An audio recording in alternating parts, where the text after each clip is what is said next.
झुकती है दुनिया, झुकाने वाला चाहिए।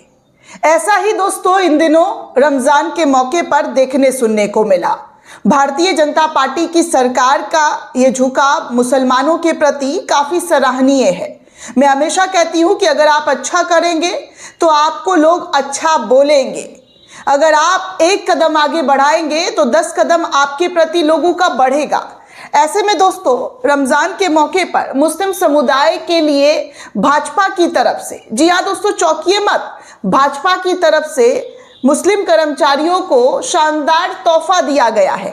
ये तोहफा क्या है इस पूरे रिपोर्ट में बताऊंगी। साथ ही आपको ये भी बताऊंगी कि कई राज्यों में इस वक्त मुस्लिम कर्मचारियों को इफ्तार के लिए कुछ घंटे पहले छूट दी गई है।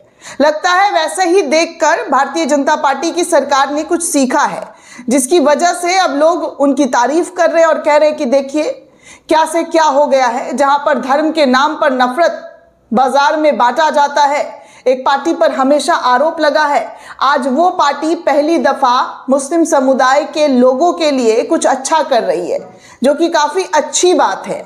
आगे दोस्तों महाराष्ट्र में भी आपको बताऊंगी कि क्या और कैसे जो है भारतीय जनता पार्टी की सरकार, डबल इंजन की सरकार ने रमजान के मौके पर वहां के लोगों को बड़ा ही खतरनाक झटका दिया है।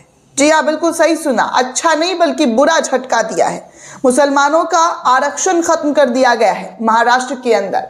आगे आपको एक और खबर दिखाऊंगी जहां पर ओम बिरला के साथ राहुल गांधी और कांग्रेस के 25 सांसदों को जो गोली मारने की धमकी दी जा रही थी, अब बेचारा फूट फूट कर रो रहा है। जब गिरफ्तारी हुई है तो सभी ने हाथ खड़े कर दिए, लेकिन ओम बिरला के साथ उनकी मौजूदगी के और भी नए नए तस्वीर सामने आए हैं और भारतीय जनता पार्टी से उनका कनेक्शन भी बताया जा रहा है। इस तस्वीर पर भी आपको ले जाऊंगी, बहुत सारी तस्वीर है, एक साथ आपको दिखाऊंगी कि कैसे जो है बीजेपी के लोगों का अक्सर ऐसी चीजों में नाम क्यों आता है, क्यों एक अपराधी बीजेपी से कनेक्टेड होता है और फिर भी बीजेपी वाले खामोश रहते हैं।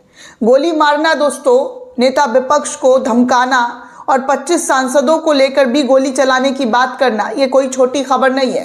लेकिन टीवी डिबेट्स में ऐसी खबर गायब है। सपोज कीजिए अगर ऐसा ही सत्ता पक्ष के लिए होता, धमकी किसी नेता के जरिए या विपक्ष से उसका कोई कनेक्शन होता, तो अभी तो एकदम गदर मचा होता, एकदम डिबेट शो हो रहा होता और आपको बताया जा रहा होता चीख चीख करके, देखिए कांग्रेस की मानसिकता ऐसी है, कांग्रेस ऐसी है, वैसी है, फलाना है, ढमकाना है। लेकिन आज उन तमाम चीजों पर सब के सब मुंह में दही जमाकर बैठे हुए हैं।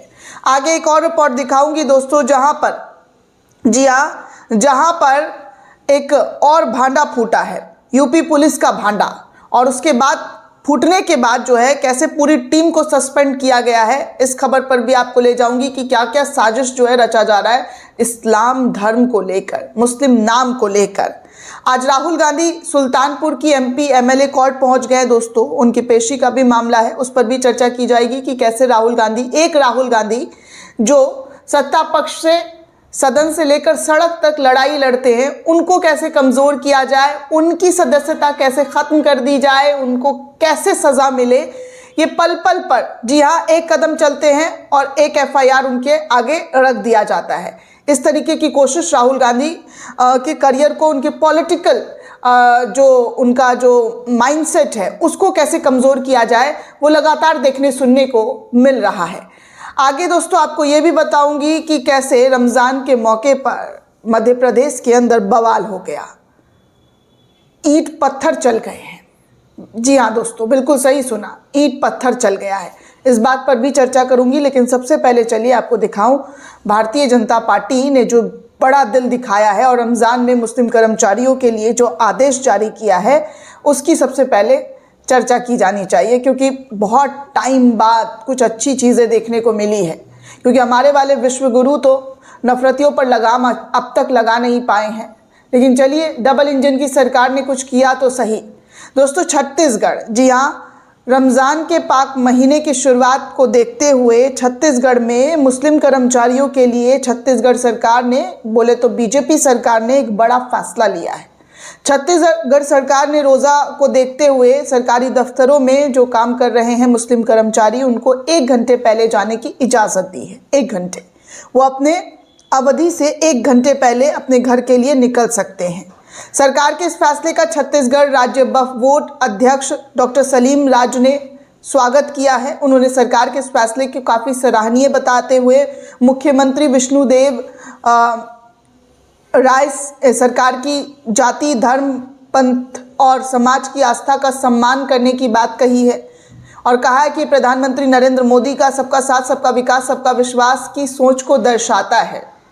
ऐसे उनकी वाहवाही की जा रही है। जैसा मैंने कहा ना कि आप एक कदम बढ़ाएंगे तो वो 4 कदम, जबकि सबका साथ, सबका विकास, सबका विश्वास कैसे जीता जा रहा है वो आए दिन देखने सुनने को मिलता रहता है दोस्तों, कि कैसे मुस्लिम समुदाय के लोगों को कभी दाढ़ी खींच दिया जाता है, कभी टोपी देखकर, कभी थप्पड़, कभी कुरान शरीफ पढ़ रहे तब मारा जाता है। ये सारी चीज़ें सबके विश्वास वाली सरकार में ही हो रहा है। खैर, कुछ अच्छी चीज़ें की है, कुछ अच्छा पहल किया है तो उसकी तारीफ तो बनती है। तो भारतीय जनता पार्टी जो झुकाव मुसलमानों के सामने दिखा है वो काफ़ी अच्छा है। इससे पहले दोस्तों तेलंगाना सरकार ने मुस्लिम कर्मचारियों को रमज़ान के दौरान छुट्टी से 1 घंटे पहले यानी शाम 4 बजे ऑफिस छोड़ने की इजाज़त दी थी। और तो और वो चंद्रबाबू नायडू आंध्र प्रदेश की सरकार ने भी कुछ ऐसा ही मुस्लिम कर्मचारियों के लिए तोहफा दिया है।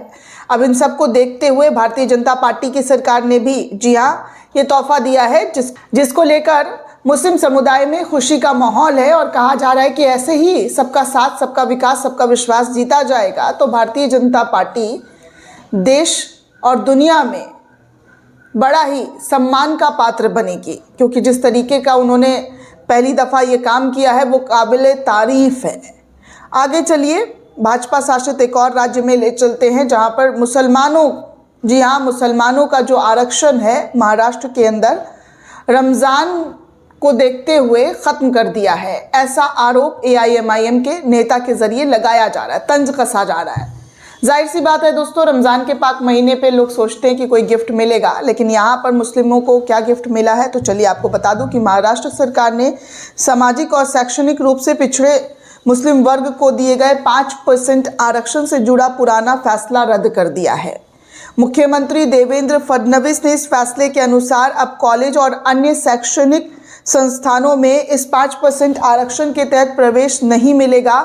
सरकार के इस फैसले पर ऑल इंडिया मजलिस इत्तेहादुल मुस्लिमीन के प्रदेश अध्यक्ष इम्तियाज़ जलील ने हमला बोला है। उन्होंने सरकार पर तंज कसते हुए निशाना साधा। इम्तियाज़ जलील ने अपने सोशल मीडिया हैंडल X पर ट्वीट करते हुए पोस्ट लिखा कि महाराष्ट्र सरकार ने मुसलमानों को रमज़ान का एक तोहफा दिया है। सरकार ने 5% आरक्षण को ख़त्म करने की घोषणा कर दी है। जलील ने सरकार पर हमला बोलते हुए कहा कि ये तब किया गया है जब हाई कोर्ट ने कहा था कि मुसलमानों में पढ़ाई दर छोड़ने की जो सबसे ज़्यादा दर है वो देखने सुनने को मिली है। इसके बाद भी सरकार ने मुसलमानों को दिए जाने वाले 5% आरक्षण को ख़त्म कर दिया है। इससे लड़के लड़कियां कैसे पढ़ेंगे इसको लेकर सवाल खड़े किए गए हैं कि और ज़्यादा मुस्लिम समुदाय के लोग पढ़ाई लिखाई से दूर जाएंगे। पढ़ेगा इंडिया तभी तो बढ़ेगा इंडिया, लेकिन यहाँ पर भाजपा ने 5% आरक्षण को ही, जो अति पिछड़ा मुस्लिम समुदाय के लोग थे जिनको मिल रहा था पहले, वो अब ख़त्म कर दिया गया है। आगे चलिए कुछ तस्वीर आपको दिखाऊं कि यहाँ पर कैसे जो है ओम बिरला के साथ ये जो शख्स नज़र आ रहा है जिसने गोली मारने की धमकी दी है, 1 नहीं, 2 नहीं, 3 नहीं, 4 नहीं, 5 नहीं, 6 नहीं, 7, 8, 9 तस्वीरें आपके सामने रखा गया है विपक्ष के ज़रिए। एक में तो दिखाया जा रहा है कि भारतीय जनता पार्टी के ये सदस्य हैं। साफ तौर पर देखिए कि ऐसे ऐसे लोगों को बीजेपी अपने पास पनाह देती है। ओम बिरला के साथ इनकी नज़दीकियां जो है साफ तौर पर दिखाई दी जा रही है। इसी खबर को डॉक्टर कंचन यादव आरजेडी की प्रवक्ता उन्होंने ट्वीट करते हुए लिखा कि राहुल गांधी जी समेत 25 सांसदों को जान से मारने की धमकी को हल्के में नहीं लेना चाहिए। खासकर उन गॉडसेवादियों के इतिहास को देखते हुए सिर्फ गिरफ्तार करके कुछ दिन बाद छोड़ देने से काम नहीं चलेगा। जो व्यक्ति देश के नेता प्रतिपक्ष को मारने की धमकी दे सकता है वो आम नागरिकों के लिए भी खतरा है, उसे खुले में नहीं छोड़ना चाहिए। स्पीकर महोदय, ओम बिरला जी के साथ एक नहीं बल्कि कई वीडियो और फोटो देखकर पता चलता है कि जहां और किसी का प्रवेश नहीं है वहां भी उसका ओम बिरला जी के साथ पहुंचना संभव है। मतलब रिश्ते बहुत गहरे हैं। ये जांच का विषय है। ओम बिरला जी इस पर जवाब देना चाहिए। जाहिर सी बात है, इतनी नज़दीकियाँ किसी बड़े नेता के साथ, वो भी लोकसभा के स्पीकर के साथ और हर जगह पर उनके साथ खड़े होकर फोटो खिंचवाना, तो इससे पता चलना चाहिए देश को कि क्या संबंध है और क्या रिश्ते हैं। ओम बिरला जी ने तो पूरी चुप्पी साध ली है। जो फोटो वीडियो दिख रहे हैं बहुत सारे, उस पर तो कोई जवाबदेही नहीं दी जा रही है। कायदे से तो जांच होनी चाहिए, सब कुछ निकालना चाहिए कि आखिर ये शख्स है कौन जो इतनी हिम्मत के साथ वीडियो बनाकर राहुल गांधी और 25 सांसदों को गोली मारने की धमकी दे रहा है। कायदे से तो ऐसे जांच होनी चाहिए ना दोस्तों, जांच तो ऐसे ही होता है। लेकिन यहाँ पर सिर्फ गिरफ्तारी हुई है और गिरफ्तारी के बाद फूट फूट कर रो रहा है क्योंकि अभी तक उसको कोई संरक्षण नहीं मिला है। पता नहीं कुछ दिनों बाद फिर हो सकता है रिहाई भी मिल जाए, मुझे नहीं पता, लेकिन ऐसा देखने को अमूमन बहुत सारे केसों में मिला है कि भैया गए तो हैं जेल, लेकिन फिर बाद में कुछ दिन बाद रिहाई हो गई है, फिर जुलूस निकला है, फूल माला चढ़ाया गया है, स्वागत हुआ है, तिलक लगाया गया, यही सब तो होता रहा है ऐसे अपराधियों के साथ। आगे चलिए देखिए, आपको एक और खबर बता दूं। उत्तर प्रदेश के उत्तम नगरी से सामने आ रहा है, जहां पर कांवर लेकर लौट रहे जफरुद्दीन और आस मोहम्मद को यूपी पुलिस की एसओजी टीम ने जबरन हिरासत में ले लिया और हिरासत में लेने के बाद जो है उसे छोड़ने के लिए 30,000 रुपए की मांग की। पीड़ित ने अधिकारियों से की इस पूरे मामले की शिकायत। जांच में एसओजी टीम दोषी पाई गई। एसपी ने पूरी टीम को अब सस्पेंड कर दिया है। कैसे कैसे षड्यंत्र, कैसे कैसे साजिश रचे जाते हैं भाई, ये सब कुछ देखिए, समझिए दोस्तों। उत्तर प्रदेश में अपराधियों का अपराध तो कम हुआ है नहीं हुआ है ये एक अलग विषय है, लेकिन उत्तर प्रदेश पुलिस पर जो बार बार आरोप लगते हैं वो सबसे गंभीर विषय है। कैसे आम नागरिकों को प्रताड़ित करना, परेशान करना, ये लगता है कि अब एकदम आम बात सी हो गई है। हिरासत में लो, पैसा मांगो, वसूली करो, और जो नहीं दे पा रहे हैं तो उनकी पिटाई भी कर दो। ये सारी चीजें तो हो रही है ना, देखने सुनने को मिल रहा है। देख लीजिए, खबर आपके सामने है। वहीं दोस्तों, नेता विपक्ष राहुल गांधी आज सुल्तानपुर के एमपी एमएलए कोर्ट में पेश होंगे। ये मामला केंद्रीय गृह मंत्री अमित शाह के खिलाफ कथित अभद्र टिप्पणी से जुड़ा हुआ है। कोर्ट में राहुल गांधी सीआरपीसी की धारा 313 के तहत अपना बयान दर्ज कराएंगे। रायबरेली के सांसद राहुल गांधी आज लखनऊ पहुंच गए हैं। वहां से वो सीधे कोर्ट जा रहे हैं, जहां पर उनकी सुरक्षा को काफ़ी ज़्यादा बढ़ा दी गई है, क्योंकि आज राहुल गांधी सुल्तानपुर कोर्ट में पहुंचेंगे और वहां पर अपनी पेशी जो है वो दर्ज कराएंगे। वहीं जाते जाते एक और तस्वीर आपको दिखा दूं, मध्य प्रदेश की सामने आई है, जहां पर मध्य प्रदेश के जबलपुर में बवाल मच गया है। लाउड स्पीकर को लेकर लाठी डंडे पत्थर सब कुछ चल गए। दुर्गा मंदिर के सामने मदीना मस्जिद था और फिर देखते ही देखते बवाल जो है इस कदर काटा गया कि तस्वीरों में दिख रहा है कि कैसे ईंट पत्थर चल रहा है। मतलब जहां पर शांति वहां पर हिंसा कैसे हो, आजकल एकदम नॉर्मलाइज हो गया है। हिंसा की तस्वीरें ऐसे देखने सुनने को मिलती है जैसे भाई रेबड़ी बट रहा है। इस तरीके की चीज़ें देखने को मिल रही है। दोस्तों, सोच लीजिए कि क्या ही हो रहा है हमारे देश में। हालांकि इस पूरे मामले की वजह निकलकर सामने नहीं आई है कि फसाद की वजह क्या है। बस खबर ये चल रही है एनडीटीवी इंडिया के हवाले से कि दुर्गा मंदिर के सामने मदीना मस्जिद था और लाउड स्पीकर को लेकर जो है यहाँ पर इतना देखते ही देखते बवाल हुआ कि लाठी डंडे ईंट पत्थर सब चलने लग गए। ऐसी खबर सामने आ रही है।